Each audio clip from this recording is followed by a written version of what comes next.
to talk about something. Hopefully, Maestro Mintz will come back to us.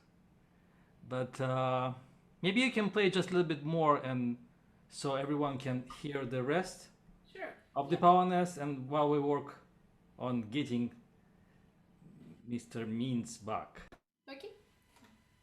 Great that you came back. I mean, sometimes it feels like we're in the real space, like astronauts. But it's great to have you back. Okay. Well, let's start. Let's start where we left off.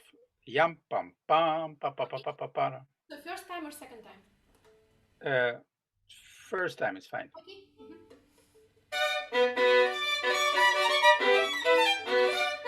Yeah. Can you see if you can bounce it? Yep. Yeah, I will try to do my best now.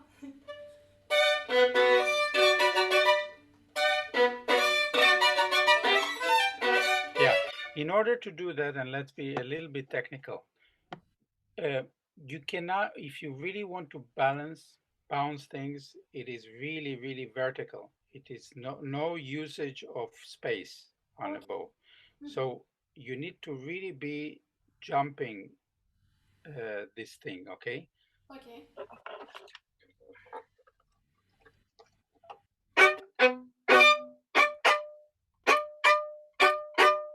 Try to grab 3 strings.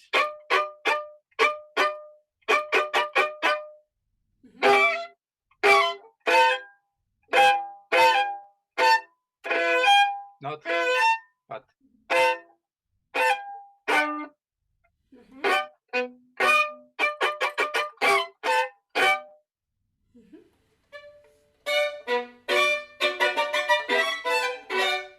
Okay, good. That's fine. That's fine. The idea is, well, it's a different way or a different approach to this. In order to not to make it so rough, which is, it's a rough idea, but so how do you do this not so rough? By using a little bit of color, by using a little bit of vibrato. Okay.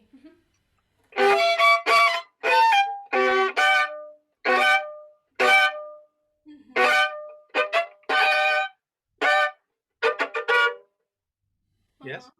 Try to think now of vibrato not as vibrato, but as a sound complement, a sound complementary color, complementary color. Okay.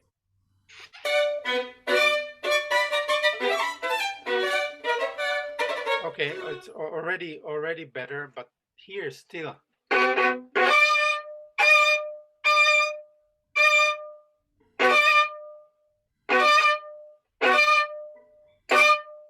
You see? Yeah. I catch all 4 strings and vibrate too. Yeah. It's very, very tiny motions, but very important.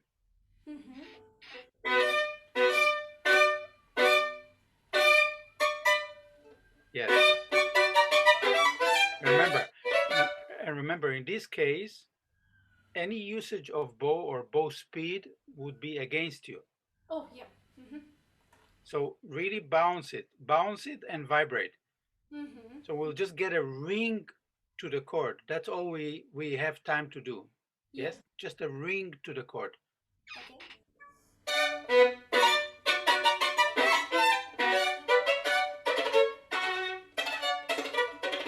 Yeah. Okay. Tararam, tararam, tararam. Tara tararam, pa pa pam, tararam. Yam. Orchestra plays pa pa pam, tararam. If you rush this, tam pa pa pam, tararam pam. Oh, yeah. Get it? That's a wrong place to rush.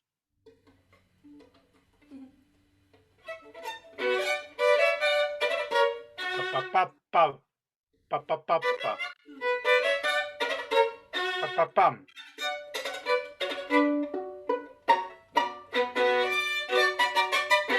Yeah, be very nice to vibrate that D.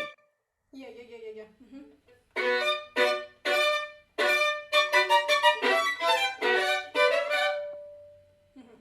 Yes.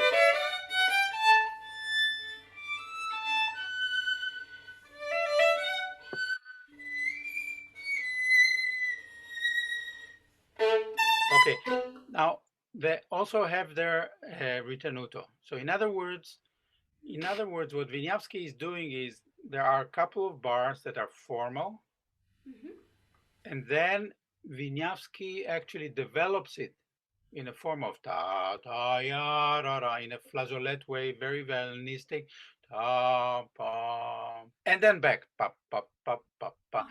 Little guitar is in order there. It is also written in a score actually, because it's written afterwards immediately a tempo. Yeah. And a tempo is the slow medium tempo that you choose for the polonaise. Yeah. That's to me not a tempo. To me, it's back to tempo. Yeah. Yeah. True.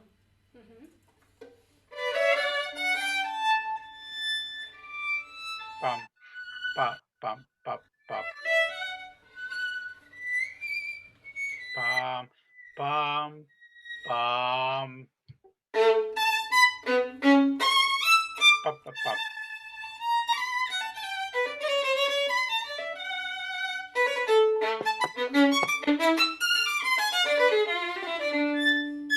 Pam, pam, pam. Remember this. Yam, pam, yam, pam is ti, ta, ta, a little hesitation, and then back to tempo. Ta, ra, ra, ra, ra, ra, ra, yam, pa, pam, pam. Conclusion.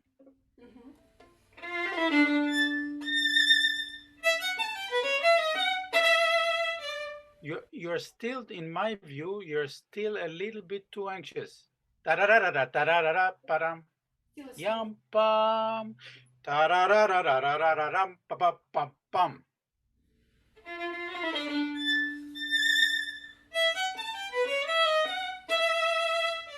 Yes, much better. But I would also conclude ta yam yam, because the next material comes in the same dance form.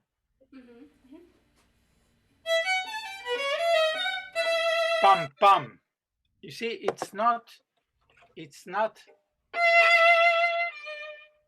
Yeah. Because the orchestra actually plays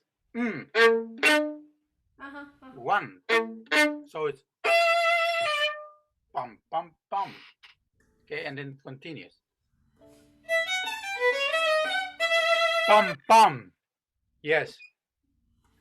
Then the big tutti. Okay. And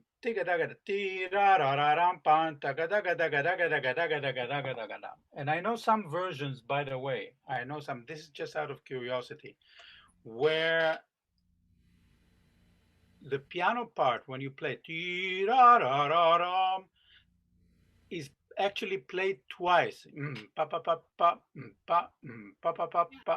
without the soloist. Yes. Right? We know those versions. There, I think both are good. Yep. I think both are good. So go ahead.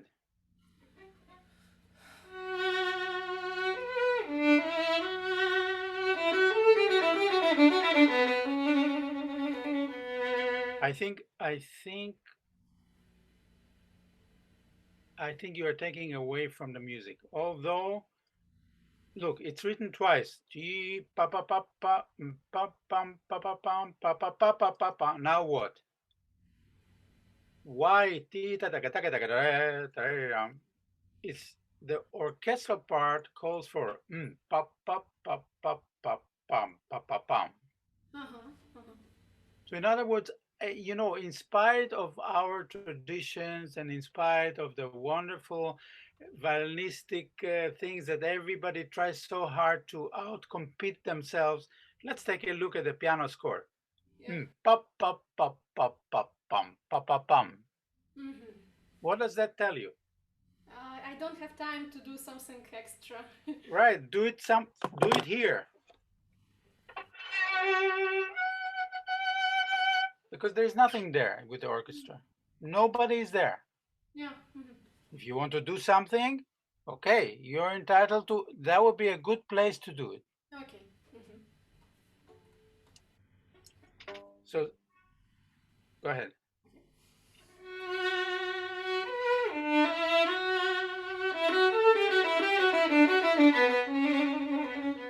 Pa-pa-pam. Okay, you have to finish that bar. Yam pa pa pam, ta yam pam. You Oh. see, ta yam pam is with no orchestra. Yeah. But just before that, there is pa pa pam. Yeah, true. Okay.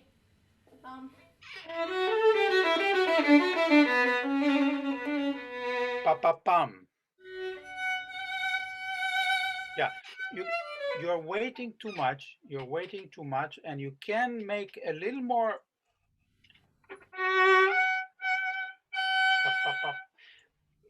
You need to know what is happening in the next bar. Again, the orchestra goes.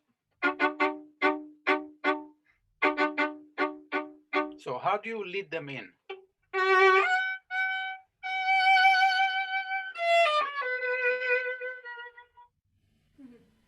Okay, but if you take, how will they play? Yeah. You understand, right? Yes, of course. Yeah, 16th. I need to show it. Right.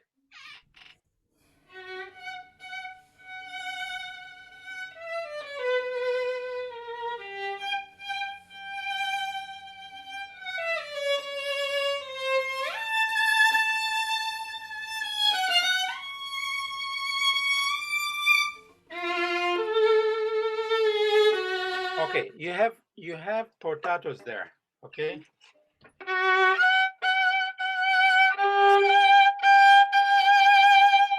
Okay. I would not play it.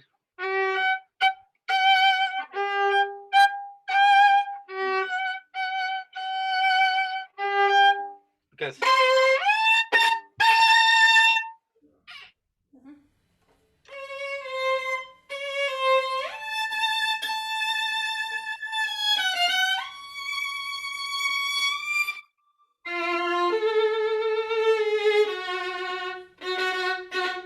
yeah, okay, that bar again. That bar again.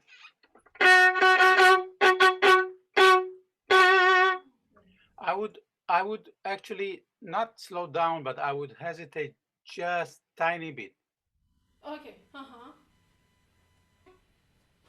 Yam ta ta ta ta. Okay, but then again, right in tempo, because otherwise you miss. You're already quite nicely slow, quite medium tempo. I would not go further. Yeah. Yeah, I would not go further. Ta ta tom pom dance. Ta ta ta ta ya ra yam pa pa pam.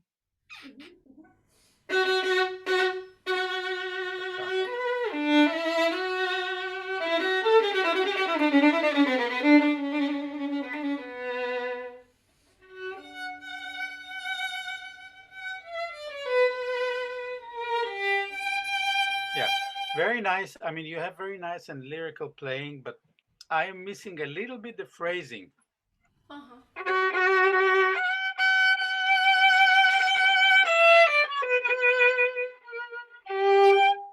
Conclude the phrase a little bit.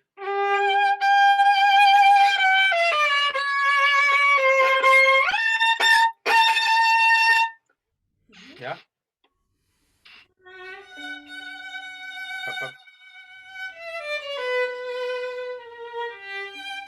Yeah. My problem with you is the conclusion. I would urge you to think more diminuendo, or think more concluding the phrase, because it's one phrase and then another phrase, and the third one, of course, is the loudest. Yeah.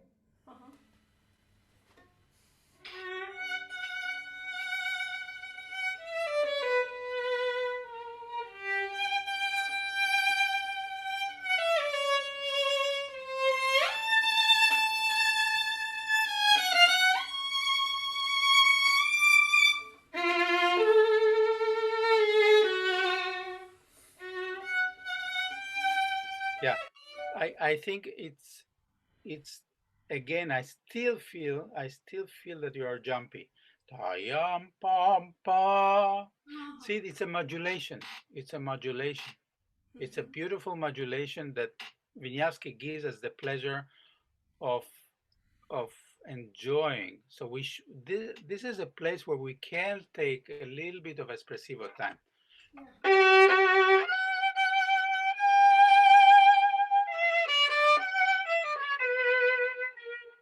there's not much happening from the orchestra. It will be a few bars later, immediately, pa pa pa pa pa pa pa pa pa pa pa, etc., etc., etc. So enjoy this. It's a beautiful modulation. We should enjoy it. I would take the time there.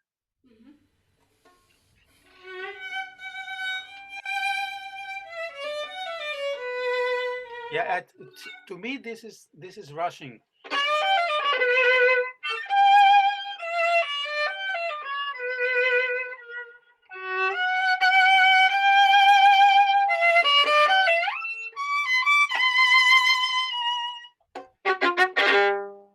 Yeah, ta ta ta.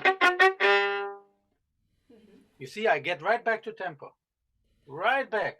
Okay, we did something. We had a moment of hesitation, a beautiful moment of hesitation, and then right back to tempo. It is something of the same nature like this.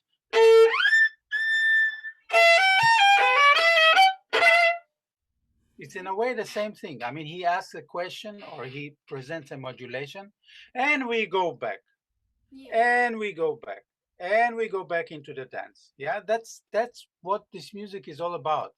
Really, there's not much more complications than that. He's asking a question, he's being Wieniawski, he's being individual, and then he has to connect it. He has to come right back to it. Yeah, pa pa pa pa pa pa pa pa pa. That's it. That's the essence of this music.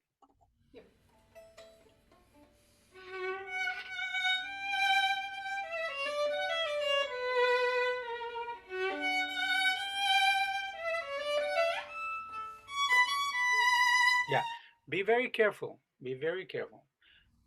You played quite a nice one, the first one.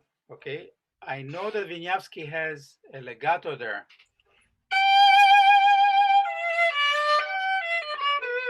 I like to separate it because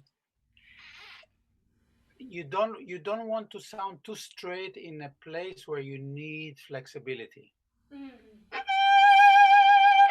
You need a little bit of both. So yes, you can play. I think it's weaker. I just think it's weaker. So I changed there. But I want to discuss something very quickly with you. Okay. If you take a look at the music, there are two legatos in that phrase. One short one and one long one. Yeah. Correct? Yes, I guess so. No, no guessing. Yes or no? Yes. Okay. I simply take the short one. Okay. You understand? Yes, yeah, I think so.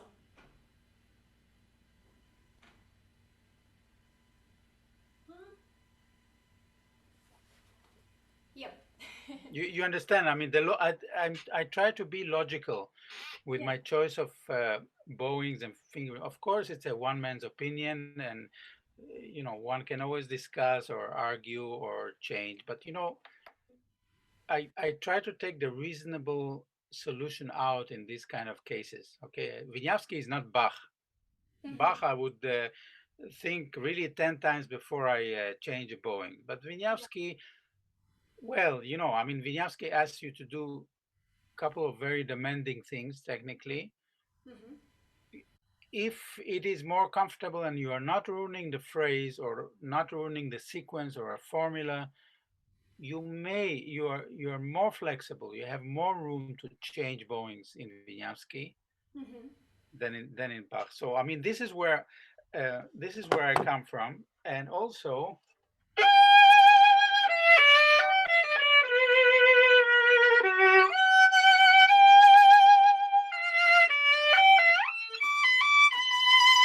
I try not to take too much time. Okay. In other words, the second time is a variation of the first time. It already does it, already is up in the air and etc. Not too much, because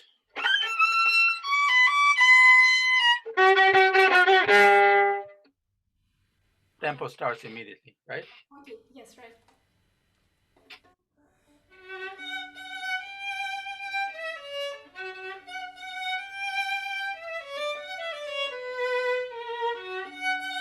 Yeah, it's a little bit, you're a little bit like this.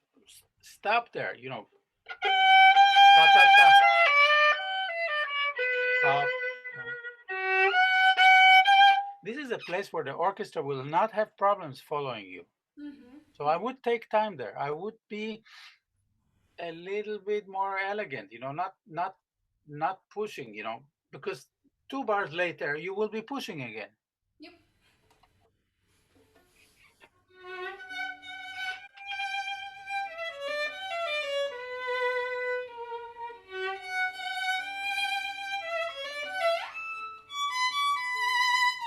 Pa pa pam. Pa pa pam. Pa pa pa pa pa pam pap. Pa pa pa pa. Pa pa pam.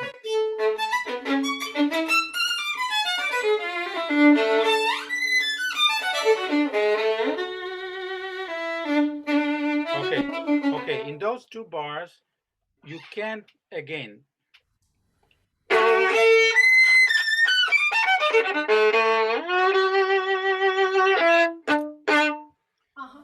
So you have a little bit more flexibility, and then, of course, back to tempo, because, yeah.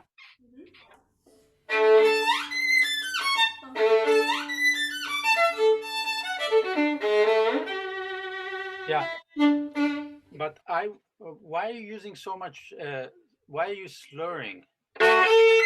Why are you doing that? My edition says that it's separate. Huh. Yeah, many people even slide, huh? Yes, it is done that way.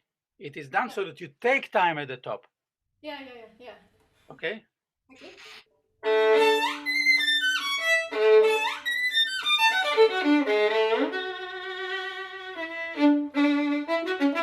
Yeah.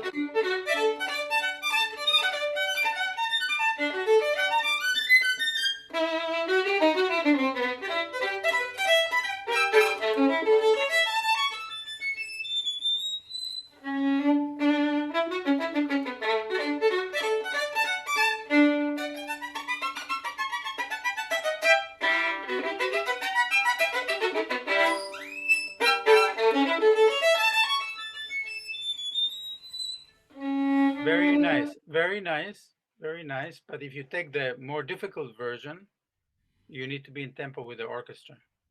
No, nobody will wait for you. Oh yeah. If you really want to play the difficult version, you Yeah. need to be a lot jumpier, a lot jumpier, a lot more spiccato, because you will not have that much time to do this. You will lose the orchestra. They will not know where to. The conductor will be immediately in difficulty doing that. If you do it with piano, maybe piano would be easier. But if you do it with an orchestra, I assure you that you're going to encounter problems. This is essentially the problems of concertos like Vietong. Because this is what happens there. You need violinists. Some of the material is difficult, not easy. And violinists take time, and they don't understand why the orchestra does not follow them. But they cannot. Yep. Do you follow the sense of logic? Yeah, sure, of course. Okay.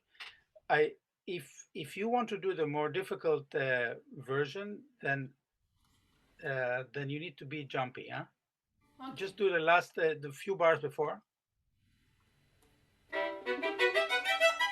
This place you mean, right? Yes, or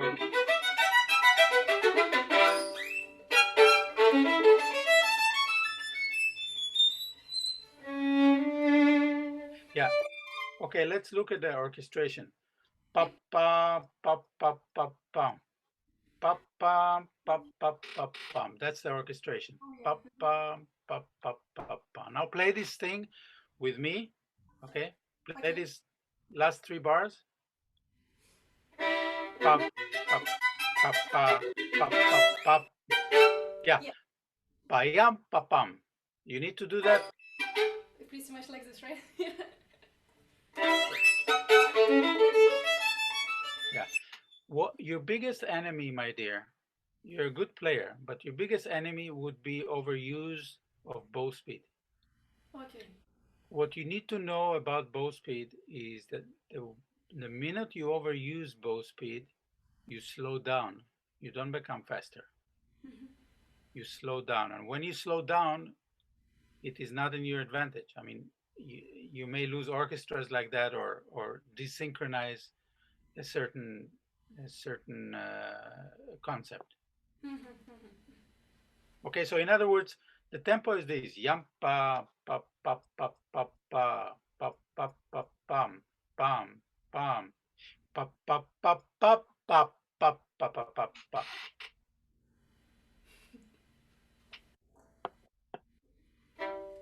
The same place again? Just finish this.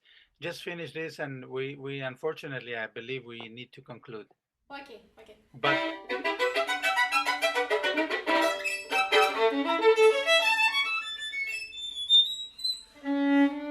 okay, good and much better.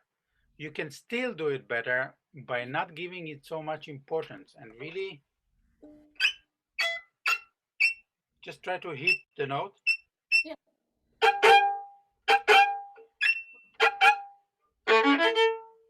Mhm. It will make it even faster. Uh-huh. Yeah, but you don't use so much pressure on a string. Be light on a string, not so heavy on the pressure. Ta ta pa pam. Okay. Uh-huh.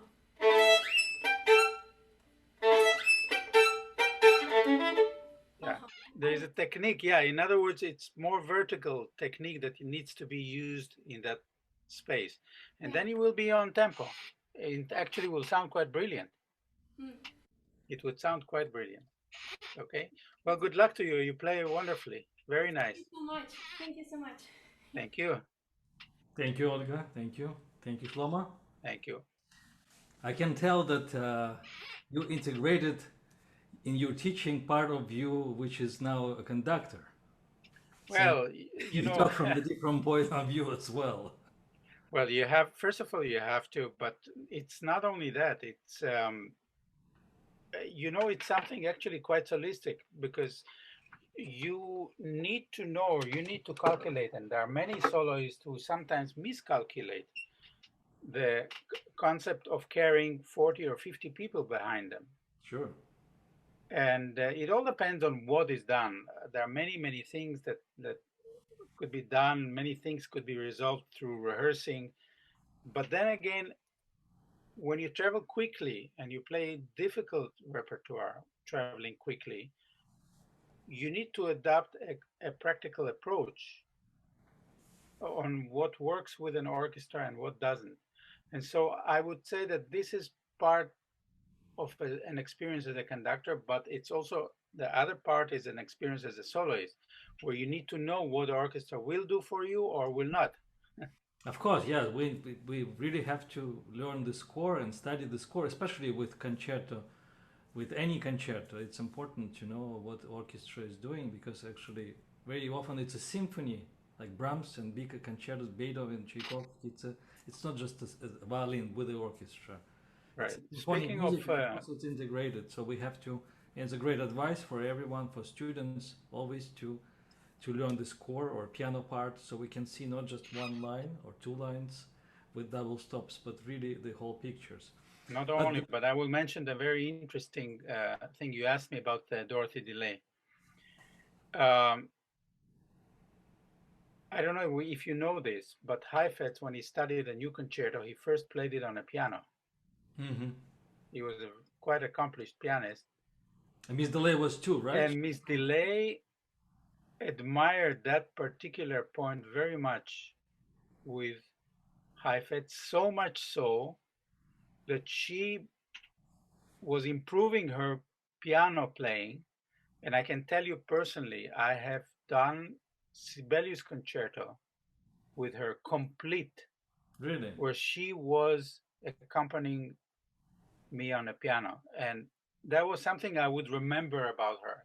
It showed me, what do you do with a person who says one word every 30 minutes, and then all of a sudden plays the complete accompaniment of the Sibelius concerto.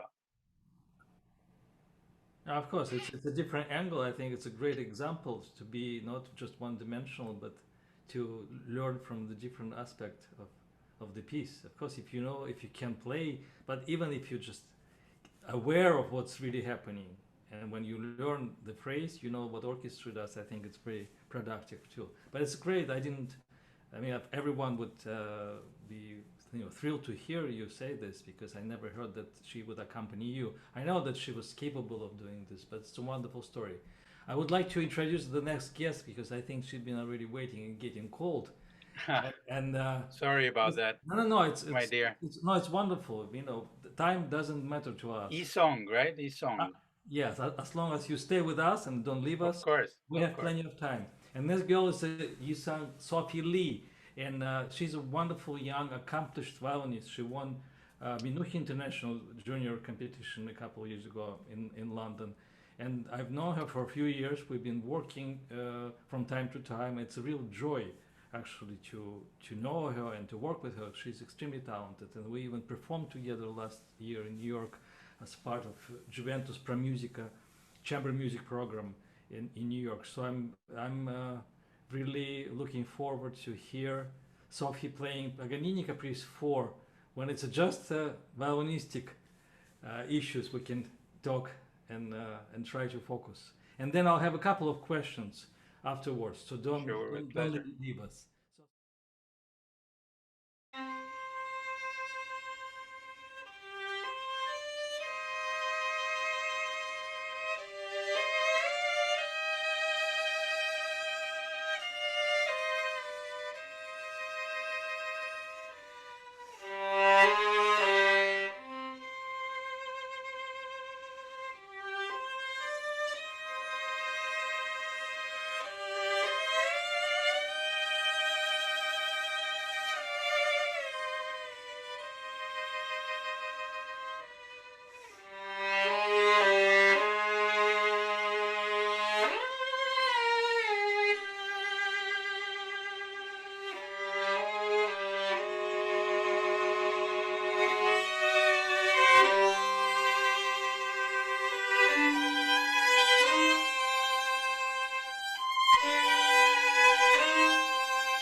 Okay, okay, okay, okay, okay, okay. Sorry to disturb you. Wonderful playing, but since our time is short and I wanted to interact with you more actively, first of all, I want to give you a compliment. It's wonderful, wonderful playing. Very nice. And I want to say this with a real positive um, sort of outlook. This is very beautiful. What you do is something actually very nice. I want to make you aware of a couple of things before you play this caprice, and those are my comments. Okay? First of all, the interesting thing, and not many people know, or not many people pay attention to it, is the fact that Paganini has done a very small dedication of all caprices. I don't know whether you know this. And the dedication is to artists. To artists. So obviously, when he wrote this and when he concluded the caprices in a form of a book, he very much thought that those works, of course, are difficult, and the difference between a normal etude, the idea of capricci, capricious, if you want, capricci is also in direct translation to Italian. Capricci means um, some difficult moments that one has, you know, capricci, capricious. Um, that's one thing. The other thing that I want to tell you uh, is we don't have that much information about the caprices. We have some information, but we don't have, it's a bit sporadic. Okay, it's a bit sporadic. What we do know about the caprices and about Paganini in general is that he was very, very close to bel canto. Bel canto, I don't know whether you know the term. Do you know the term bel canto? Singing, opera. It's not only opera, it's bel canto is a term. Mm-hmm. Bel means pretty, canto means singing or song. But this applied to other, it was an era, okay? It was an era, historical era, where people used self-expression to play either in the streets or in gatherings or sing, Mm-hmm. where they used to call the whole term bel canto. And Paganini is very much a bel canto composer. The reason Paganini became so popular is because he was playing very popular music, slower music, like this caprice, for example. This was like our hip hop or our very actual music that we have. He was playing their music. It was very actual to them. They had no radio, of course, or TV. So they had to listen to their own music, and it was very actual music. And so the melodies that he played were very popular melodies, either composed by him or not composed by him, that were part of the time, which was called bel canto. Okay. Then he mixed it with technique, new technique. Of course, he was a very, very good violinist. We know all the legends about him, etc. I don't want to elaborate too much. But he mixed the two components: bel canto, beautiful, beautiful actual music, and very, very difficult pirouetics, very difficult combination. He mixed it together. Okay. And that for me would be to, to explain Paganini in a simplified form. Don't forget that composers like Brahms, Schumann, Rachmaninoff thought that his melodies were so simple and genius they decided to write variations on his own themes. Okay, so those are very popular melodies of the time. Maybe today they sound a little strange to us. Still, I can tell you, I have tried to compose caprices, and I can tell you, the more I tried, the greater admiration I had for Paganini, because it seems as if it's not so difficult to write or to compose. It's extremely difficult to compose. And you need to have a stroke of a genius and a real great sense of melody. Good enough for Brahms, good enough for Schumann, good enough for Rachmaninoff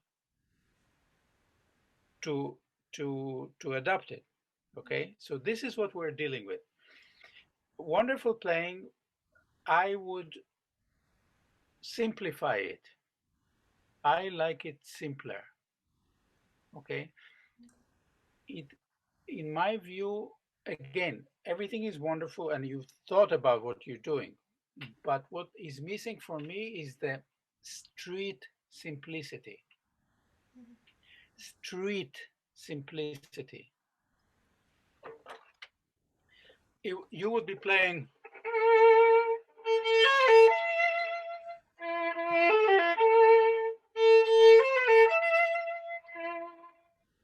and I just think of it as that's a difference. This is the only thing that I found for me to make it worthwhile for you to consider. Okay, it needs to be somehow simpler because it somehow comes from the street, you know.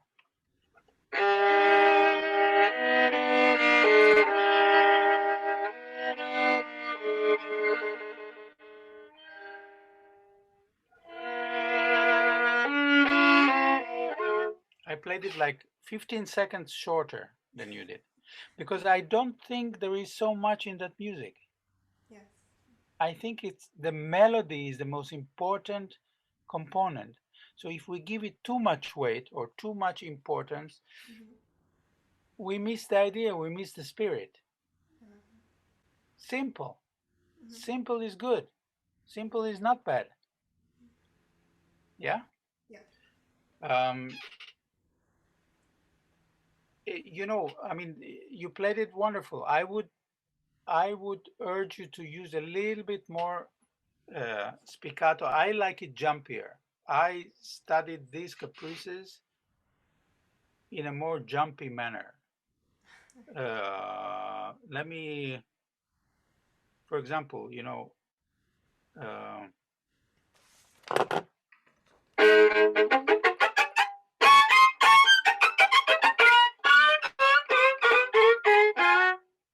those are 2 2 2s.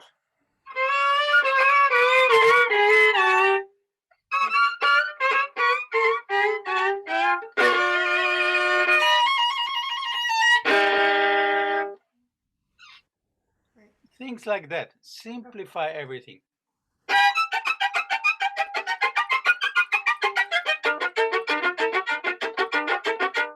Jumpy.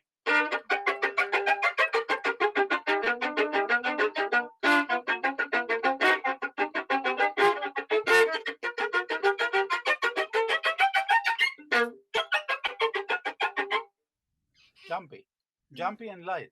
Okay. You want to try from there? Yep, up, up, up, up.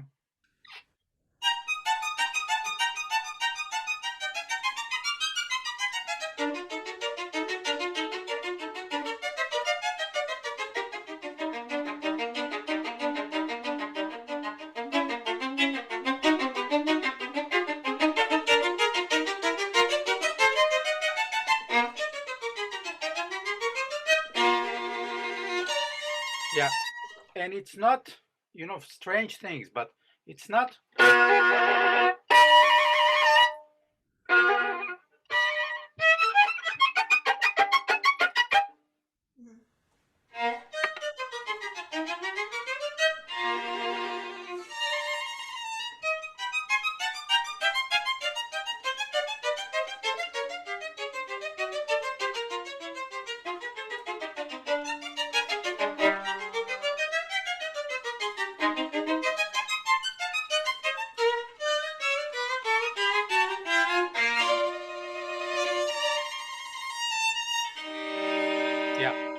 And very good and much better. I find it's lighter and more correct stylistically, just more correct. I mean, you're playing wonderful both ways, but to me, you know, the sense of making music out of this is important. And it's a wonderful caprice. It's a special caprice because it turns from minor to major. Mm-hmm. You know, it's one of those flippy, and it shows you actually his wonderful capacities as a composer, you know, not only write difficult music, but to make sense out of this. Okay. Um, the kind of drama or the kind of um, the sense that I would like to have or to suggest to you in a middle section Mm-hmm. is that it should be built a little bit in stages.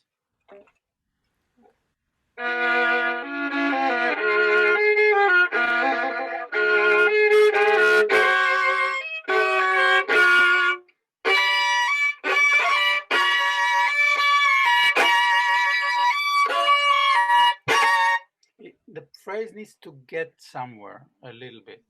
And with you, everything was extremely dramatic and extremely emotional. I would build it. I would play a little bit less so that you can go more. You can go to the top. Then it makes also a specific sense to us, to the people who especially hear it the first time. Mm-hmm. You want to try the middle section?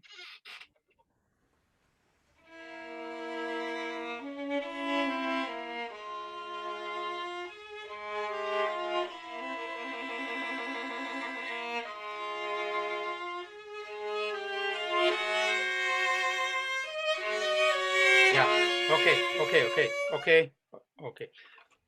There I would give a little bit more espressivo. Don't rush.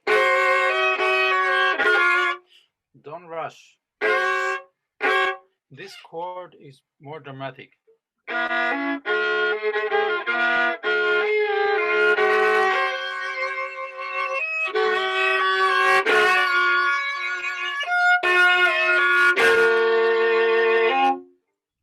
You need to build the drama. Try to build the dramatic sequence. The chords change and the chords becoming more dramatic, more meaningful. Right.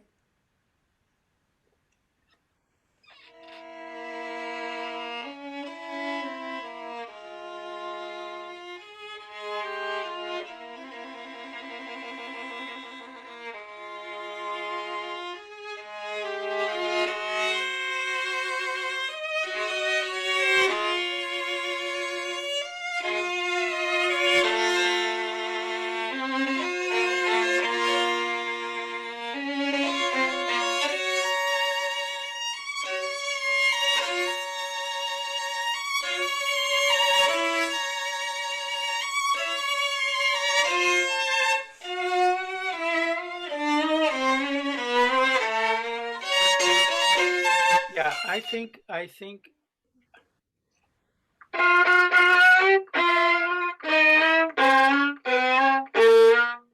it should be 2-2. I regard those bowings as a change, as a break of formula. Okay. Uh,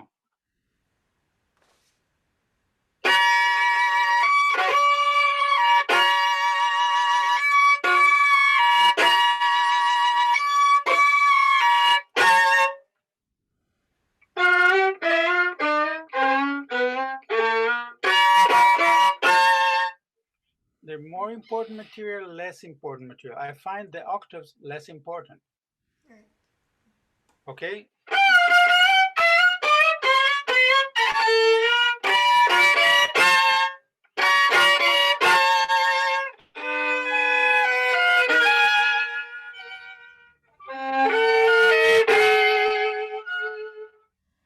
This is why I also have reversed bowings than Oh. you.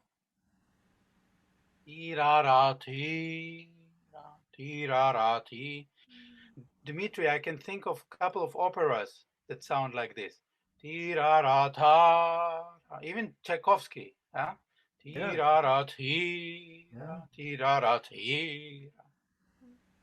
Dramatic, bel canto, Italian.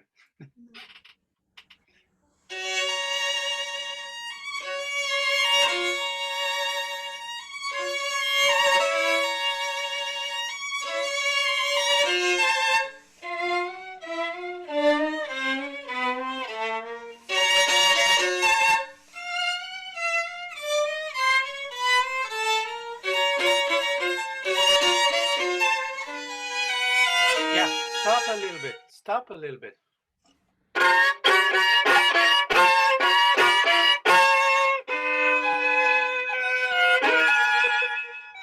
Modulation, beautiful modulation. Why are we rushing into this?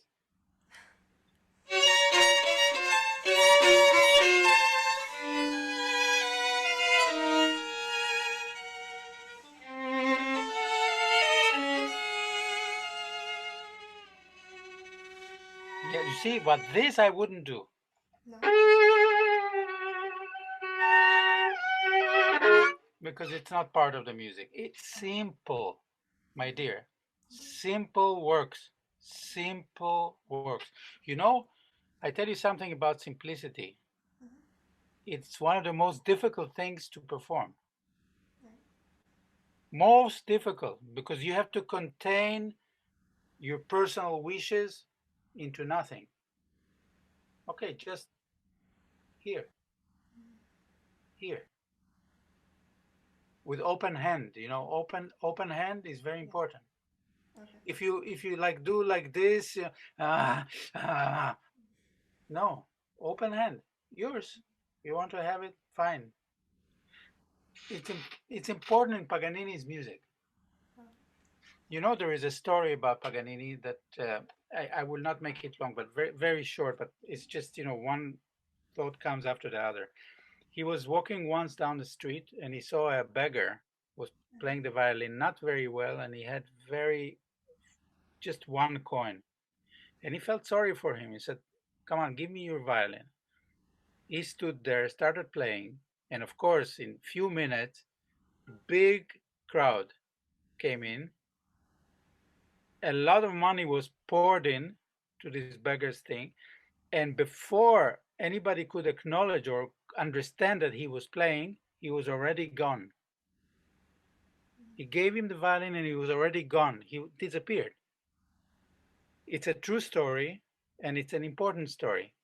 Maybe to understand, you know, the giving thing. Okay? You have to have some sort of humility, some sort of forthcoming gratitude when you play this music.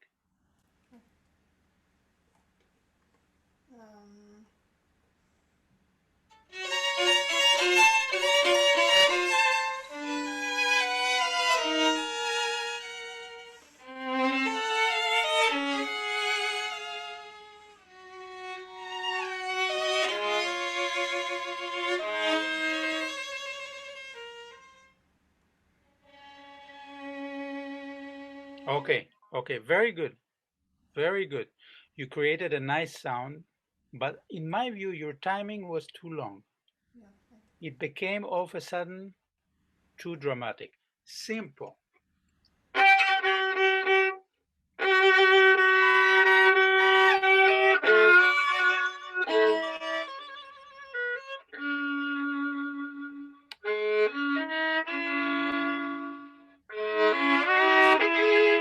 Why? Because the music is not important enough.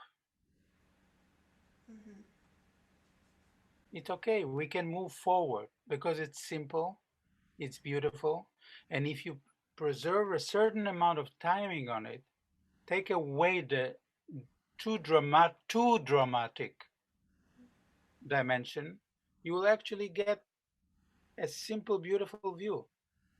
That's what the caprice is. Not more, not less. Okay? Condense your timing a little bit. If you think, always ask yourself, is it too melodramatic? Is it too melodramatic? Ask yourself this question. Is it too dramatic? Am I doing something out of nothing? It will give you the answer. Okay.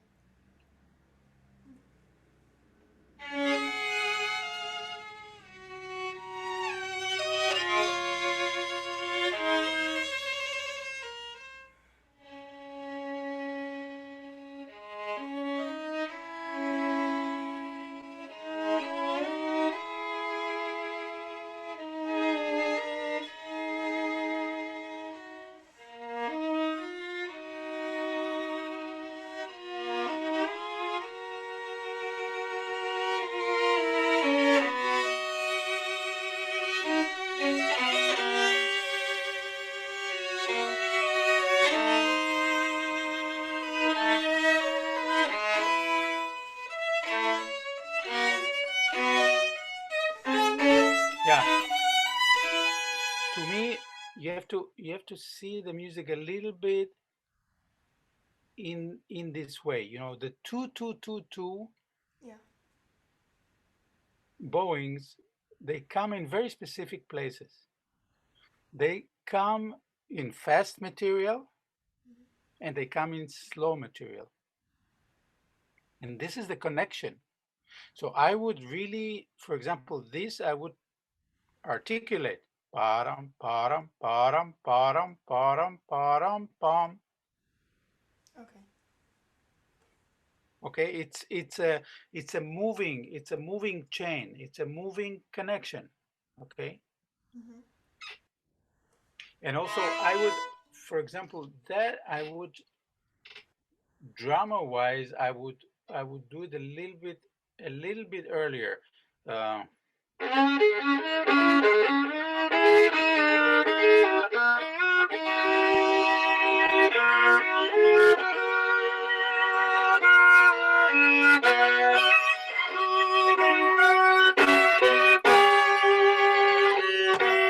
you know, I would open up a little bit more there. Okay. A little bit more open because of the harmony. You know, it was a closed harmony, and then you very clearly open it, or he asks you to open it. Okay. Mm-hmm.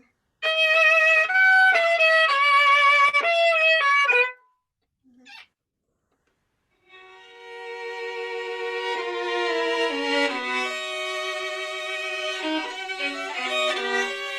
Yeah. I don't play the Accardo edition, but the Accardo edition to me it's still the best edition for Paganini caprices. You know, there was a big argument at the time whether Galamian did this right. You know, although I'm a student of offshoot of Galamian, I don't always agree with him, especially in Caprice number 11 in his bowings, etc. But I want to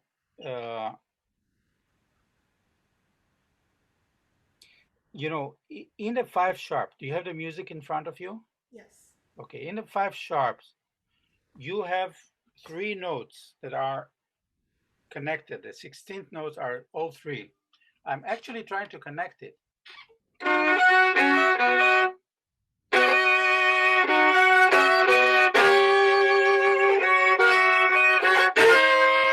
I'm trying to connect them. Can I'm not trying to break them. Oh, don't break them? I'm trying not to break them. Yeah. Oh.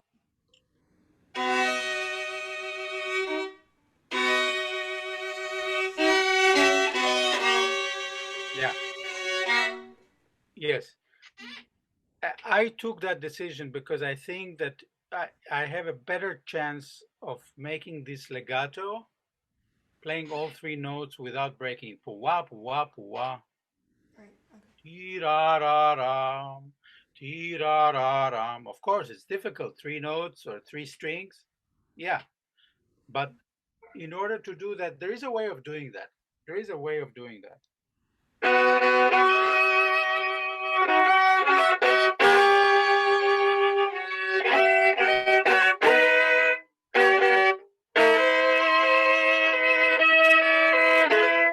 If you think mentally that you're doing a legato, you can also do.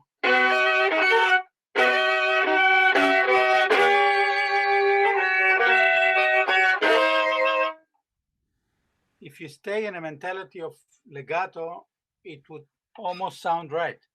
Okay.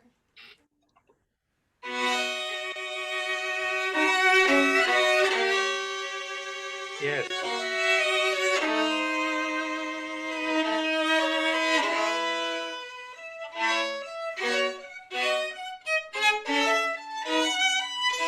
You see, to me, Mhm.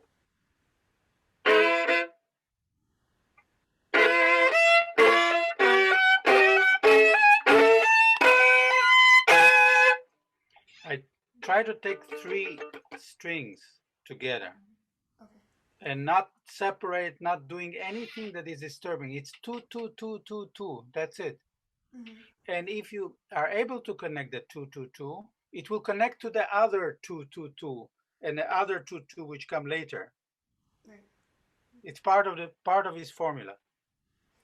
I have the Baronritter edition, and in my edition, that part is separated with staccatos. Do you think it's better to just do two slopes? I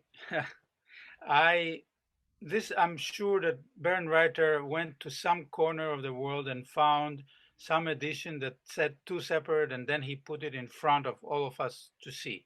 Right. I'm sure of that. Okay. What I suggest to you to do is, first of all, a little bit more, cut the chase or cut the concept. The most studied one is the Accardo one. I tell you why, because he, unlike his other compatriots, went and spent a lot of time in London and played not only the original manuscript, but he played the other versions which were left in the library. Okay. And so his conclusions are already a violinist conclusion of how to do it. It's one conclusion. I pretty much stick to Accardo. I have some different things.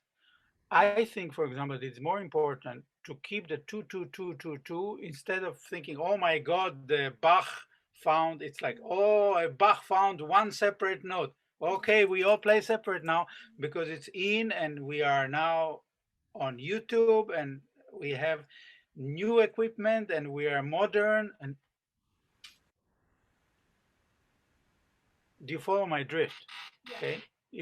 If there are two twos written, it is quite logical that it will continue until the formula breaks. Mhm. So yes, I would stay with 2 2. Okay, I'll do that.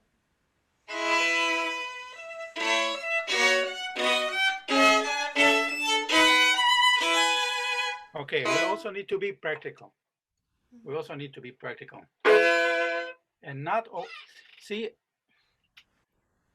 even though I have full respect for all the research of everybody, and everybody does, and everybody tries to do research, I think that it is important to develop the intelligence and the conclusion, the analysis of this information, and not just take the information because someone wrote it. It means that someone will have control over what you do, whether you do up or you do down. And I don't like that control. I personally don't like this control. I never admitted to this control. I never wanted to be part of that just because somebody discovered something in some manuscript. You need to use logic.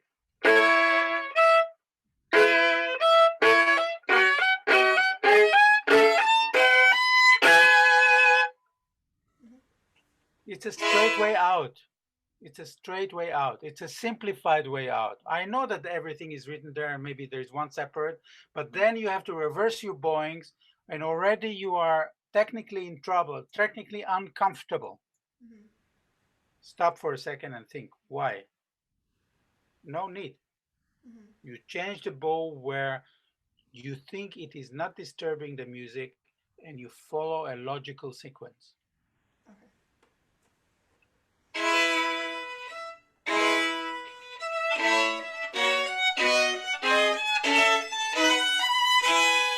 Hey, doesn't that sound much better? To me, that sounds much better. Instead of complicate, I can reach, it's an old Russian kids thing. I can reach my ear this way. But why? If I want to complicate it, I can also do it this way. But that's the whole point of bowings, okay? If you can find a straight way, a healthy way of confronting the problems, take it. Okay. I think you're a wonderful player. I think you're a wonderful player, and yeah, perhaps just to conclude. Uh,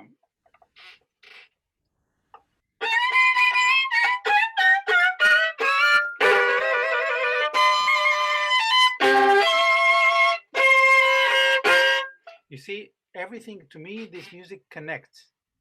Right.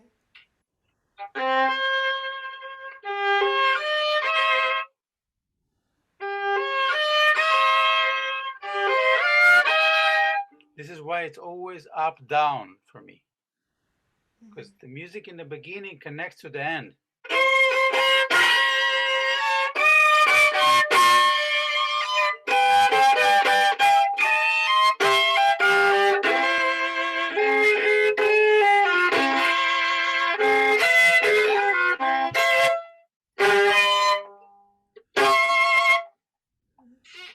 It connects. Yeah. And it's simple. It's not complicated. We can argue that Brahms' concerto is complicated, but this is simplified. This is beautiful, wonderful music. Bel canto.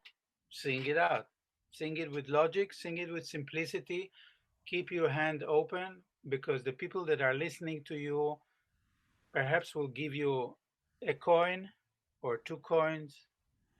And it is okay. It is okay, because this is, at the end, this is the purpose. We're all trying to be over sophisticated, incredibly sophisticated. We try to invent things with Paganini that are not there. The hardest thing is to look at a mirror and say, you're either very beautiful little girl or very old man like me. Mirrors don't lie. You look at it straight and simple. Okay, just do the end.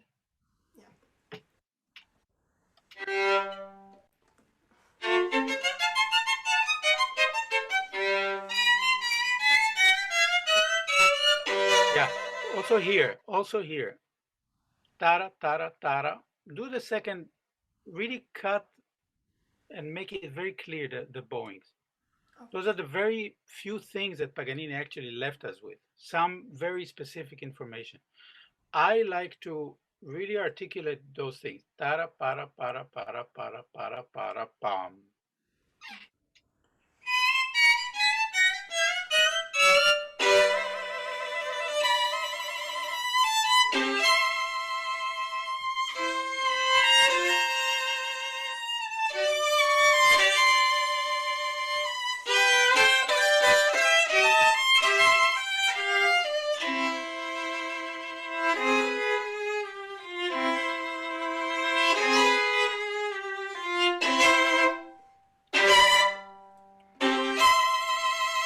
Yeah. You have legatos there.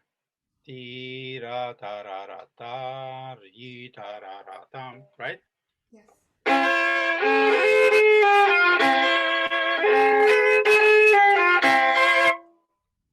Right? Same thing. No, don't reverse the bowing.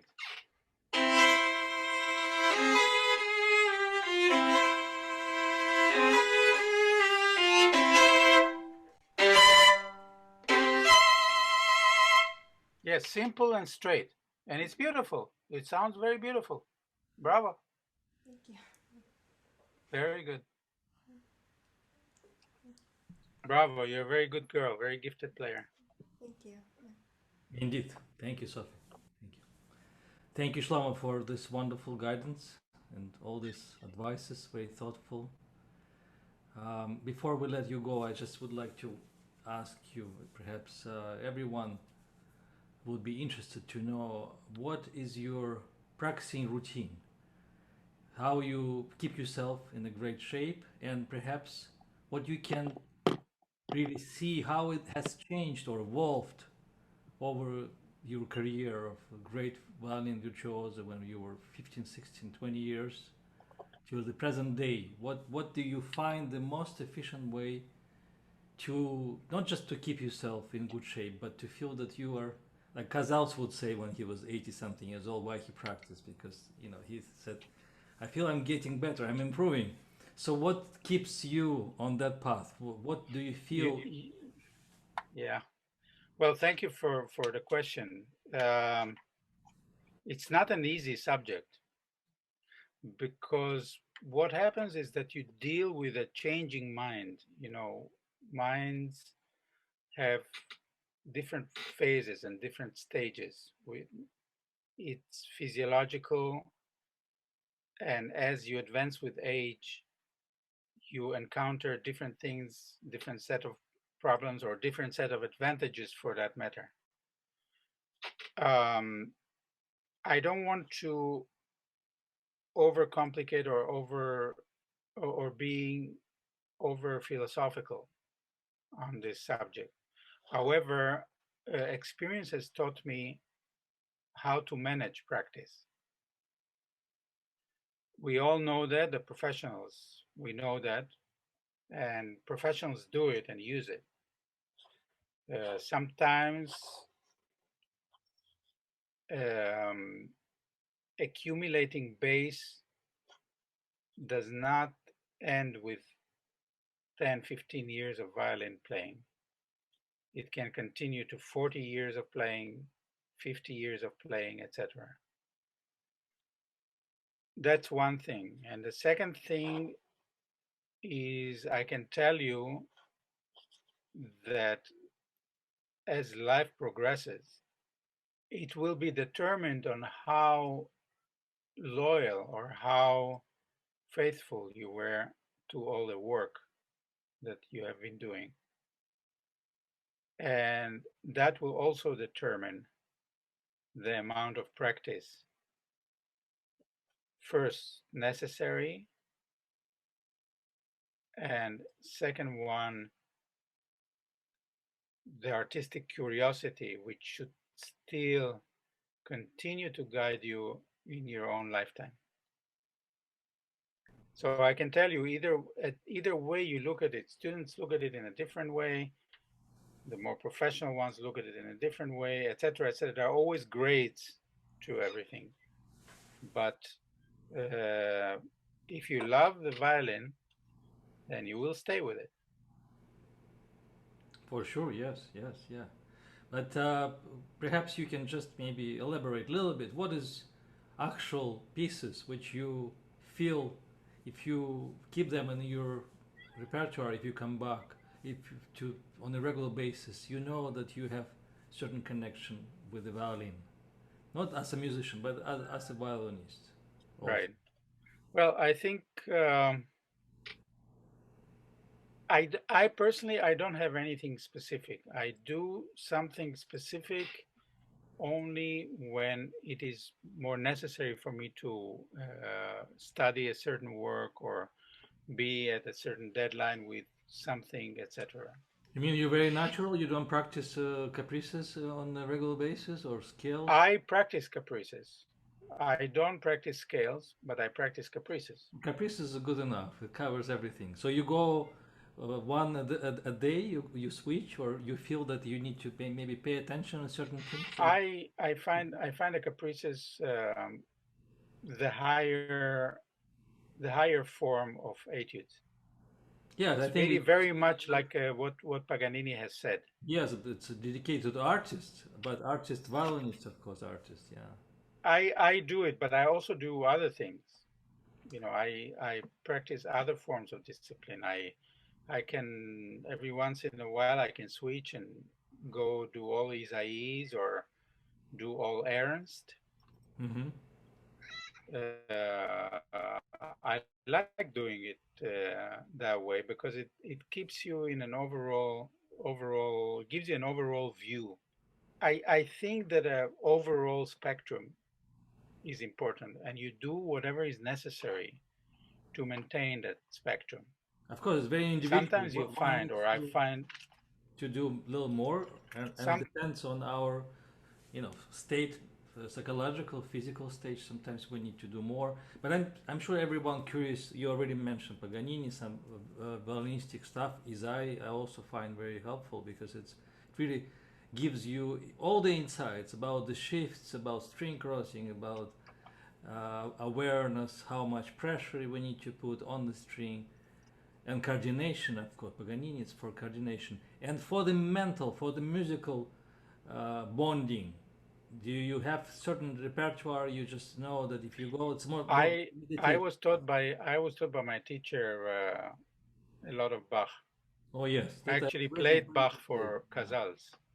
Absolutely. I had the big honor of playing for him some Bach as well, and of course he was, a legendary figure or a legendary moment. Even the moment itself is enough, just being in the company of a great master or someone who had such conclusions of life. I also had other experiences, like for example, I find to have been very honored or very lucky to have worked with Eugene Ormandy or Antal Dorati, people that are, or Chilibidake, people that are long in history books, but what happens is that you study something, you pick up something, some component from each one of them, and you use it. When you practice, I am able to switch. In other words, I'm not totally locked into Paganini caprices. I'm not totally locked. One day I would say, I did not study this for a long time. For example, this masterclass made me realize that Polonaise I did not play in some 40 years, 30 years. My God. I don't spend 3 hours on practicing Carmen on any form, because for me, Carmen is beautiful music, but overplayed.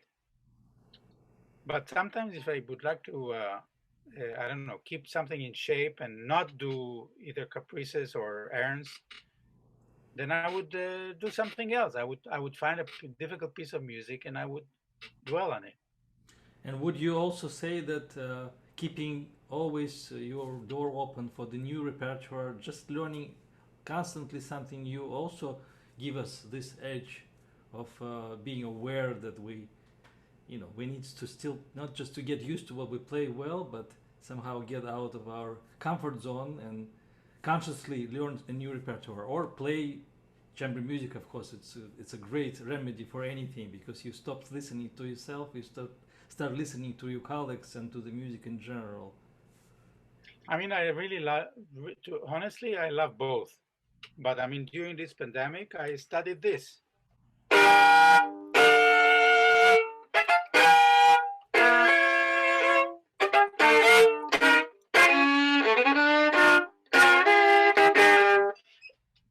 And I can explain the 10 downs that I'm doing.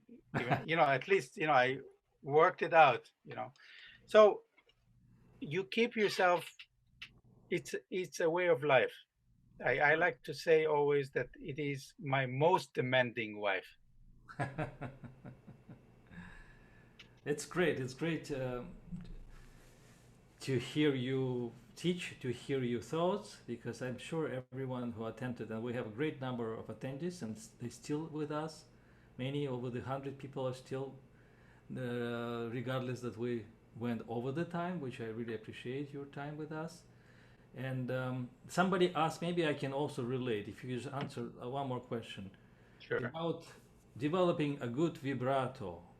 And good vibrato means, in a sense, it's not just a tool, expressive tool. Of course, everyone has this. It's a part of our soul, which really suggests what kind of vibrato we need to use in some particular music. But in a technical aspect, because I personally feel that it's really what makes one good player into the more advanced player. It's a use of vibrato, and how to use it in the most efficient way, like you do. You practically, no one sees how you vibrate, but there's so many overtone comes. So if you could share with us, maybe you remember how you were guided, or what did you take in order to develop this effortless, continued, beautiful, like you were talking about simplicity. I mean, it's easy to say, one needs to get to that point when it's simple. There's stages when it's not so simple. It's a final stage of our destination when it's simple and good, not simple is bad. So vibrato, I think it's one of the technical element for violinists, because so many they have great heart. They want to express so many emotions, so they start vibrating. Everything has so much tension. So how to learn to be absolutely relaxed and natural, so you don't force this vibrato. It comes as your breath. Well, I mean, you're asking me all those questions are very difficult. They're not easy. They're not I easy. know. There are no easy solutions, and so I do not want to put myself into trouble expressing something which will be only partially true. Vibrato, of course, just like everything else, like right hand technique. For example, right hand technique, I think, is not studied enough in schools. Even today, not studied enough. I go every once in a while from one school to another, good schools, and my conclusion is that it's not studied enough, not studied at the same degree as, for example, the left hand technique. Okay, and to me, a good player is the synchronization and the balance of both techniques. That would include, of course, on the left hand, violin playing is many components put together at the right time, at the right moment, at the right phrasing, at the right sequence. Yeah, I'll give you a great example. Both had incredible vibratos, beautiful vibratos. Oistrakh and Stern. But both conclusions, had different conclusions of vibrato. While we know how expressive Oistrakh was, Stern always had a tendency, thicker, bigger hand, not bigger than mine, to always slow down his vibrato at the very end. And it's a technique which is unique to him only. They both are great vibratos. I mean, you listen to their best work, it's tremendous. Each one of them, you say, I don't know what is better. This is better. No, maybe this is better. To me, they're superlative people. My point is simple. My point is that at a certain point, your experience working with vibrato becomes part of you. It infiltrates your personality, and you get to a point where you don't think of the vibrato speed or the vibrato width when you perform certain things. It becomes a natural part of your being, and then it becomes your individual vibrato. The best example that I can give is the difference between those two great artists. Each concluded in a different way. Great conclusions, both. Great conclusions. They were great friends too. Yeah. But everyone, I mean, we cannot even compare. In everyone, and you said about the bow technique, absolutely. Also, it's a way one would create a different kind of expression, like what Heifetz did and Isaac Stern, Menuhin and Perlman. You and many great artists, they use a different tool. It's a different palette, how you call it. You choose different colors, and of course, yeah, you're absolutely right. Yeah, with vibrato, I just find that it's a crucial point. Again, I repeat my thought. in a more technical way. To develop a great vibrato, one needs to release all the tension, because if there's a tension, you cannot vibrate continuously. Because only you can play one note at a time, beautiful note, but there's no continuation.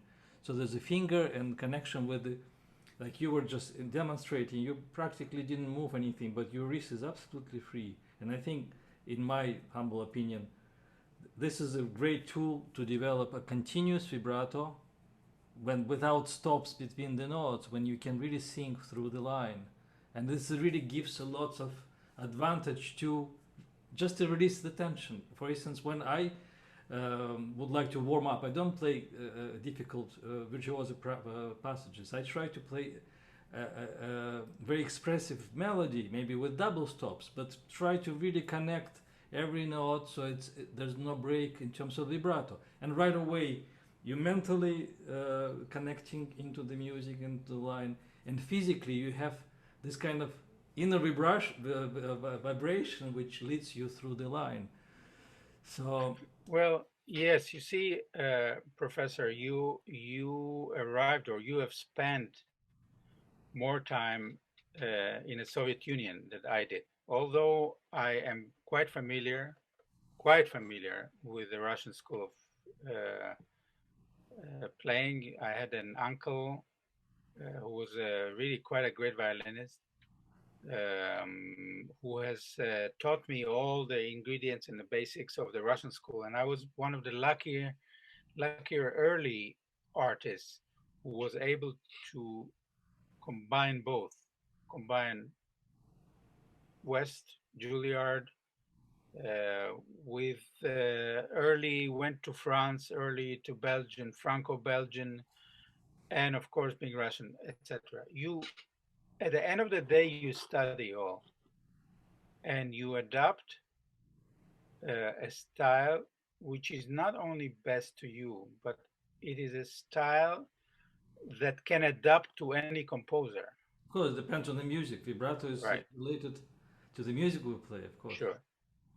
And eventually, the procedure of doing many the same works or changing works, etc., after rolling it over many times, you arrive at a point where you don't think about it. It's there to complement your work that you're doing, and it becomes part of you, whether you study a new work or you play something that you're extremely familiar with, that has very different view of some, I don't know, Mendelssohn concerto, etc. But I maybe I want to conclude with an amazing thing that I've seen once.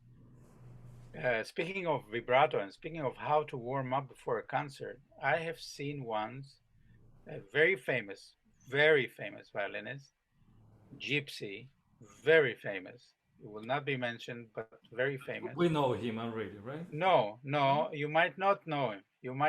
But very famous. Who has been, in order to warm up violin playing, and Gypsies, very well that they start playing something very quickly, and a lot of bowing and a lot, He was warming up, looking at the mirror, with his voice.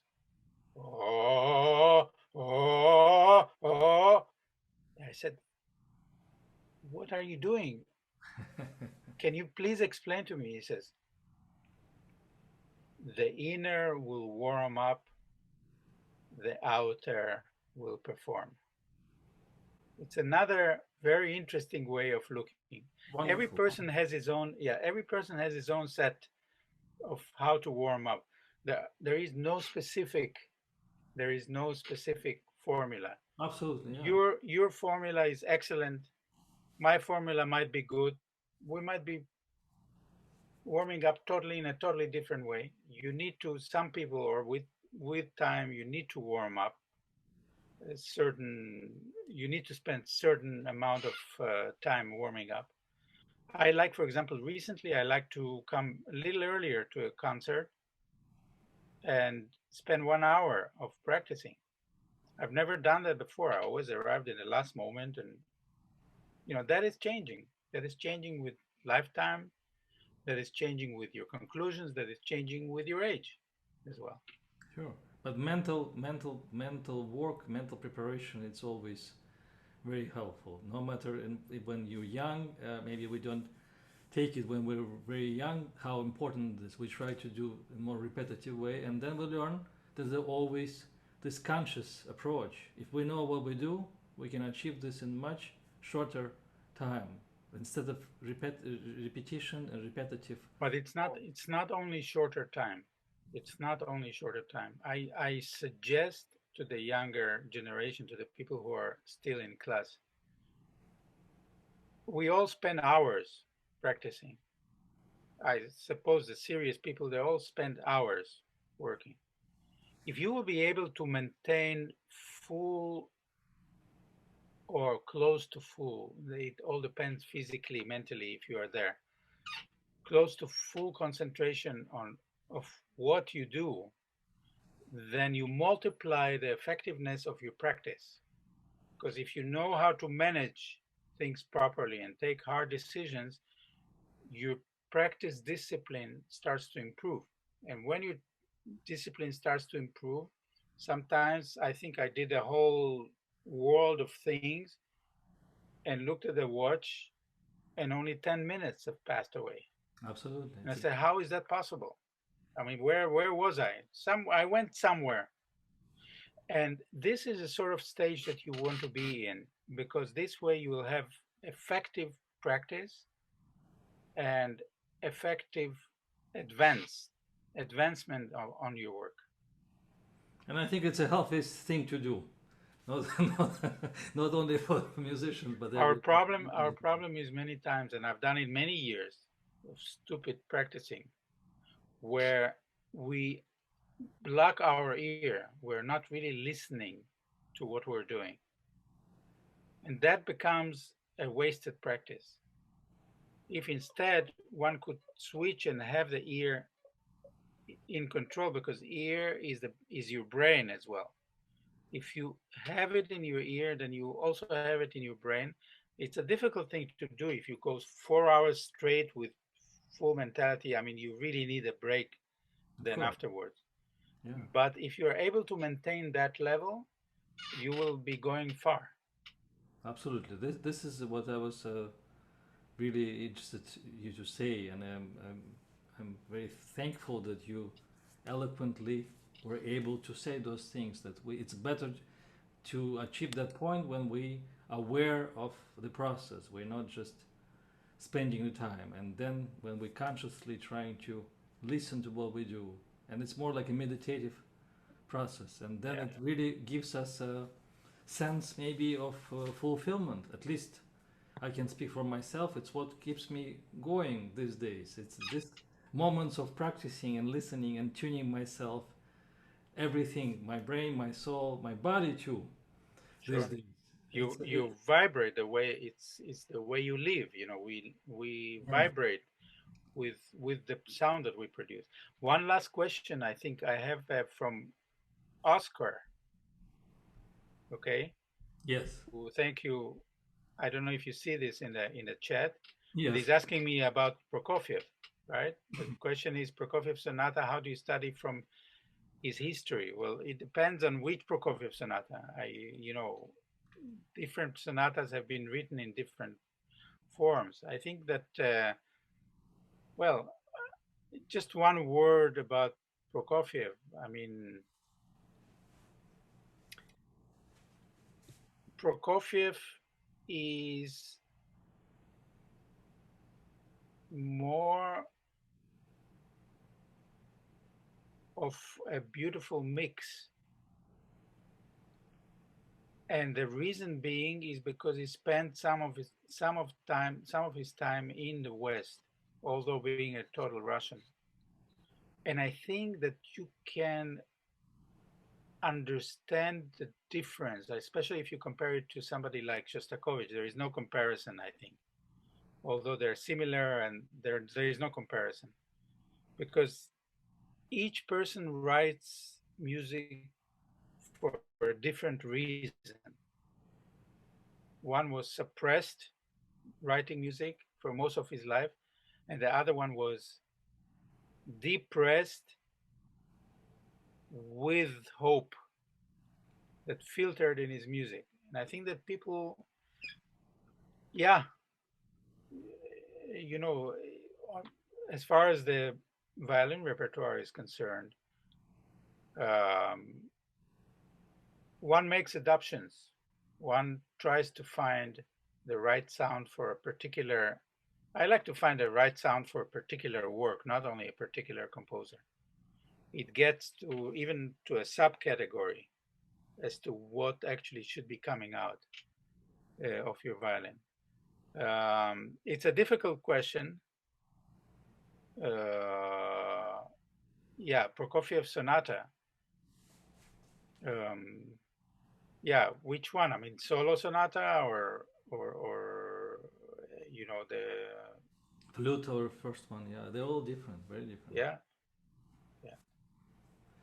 Shlomo, I really appreciate all your time, and I have another question here. I have another. So please, yes. So, okay, last question about Arthur Rubinstein. Yes, something I already asked you too. I was honored to be the last person visiting Arthur Rubinstein together with Marta Argerich and Paul Oistrakh, pianists. What an incredible way to go. He was already quite seated back in his seat, had a glass of vodka in his hand and a little caviar on the other hand. And 2 days later, he was gone. He was an incredible artist that had a very, very long and very satisfying career. He was one of the very few artists that connected to me, not only the last century to this century, but the century before to the last century. And it was great, incredible. I stay very, very humble just thinking of the long conversations that we were having. Just one last anecdote, okay, about Rubinstein. He's sitting there and I say, Maestro, of course, I'm a young boy. I think I was 24, 25. Maestro, what do you think of Ashkenazi? And he's smoking his cigar.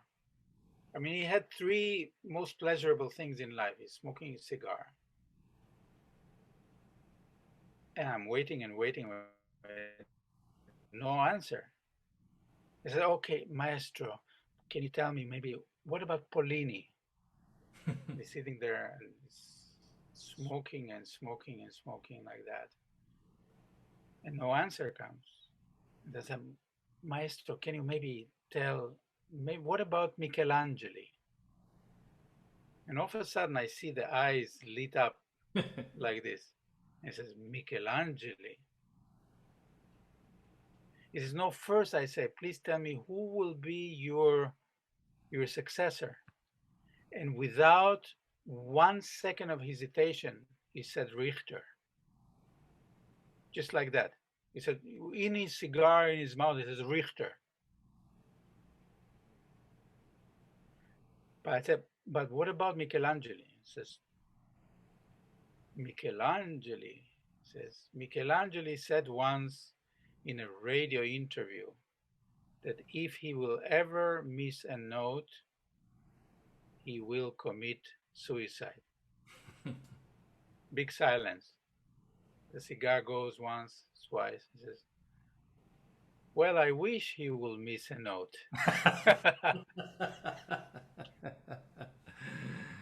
Yes, it's a wonderful story. Thank you for sharing. Thank you for being with us. Thank you for not only... It's my pleasure, and good luck to all you guys. Good luck to the young generation. I wish you all the best. Thanks so much. Yes, and see you in life perhaps very soon. Thank you. Yes, I I'm hope going so. to stay a few more minutes and we'll let you go, but I'll just thank Thank you, everybody. Bye bye. bye bye bye Shlomo. Bye bye.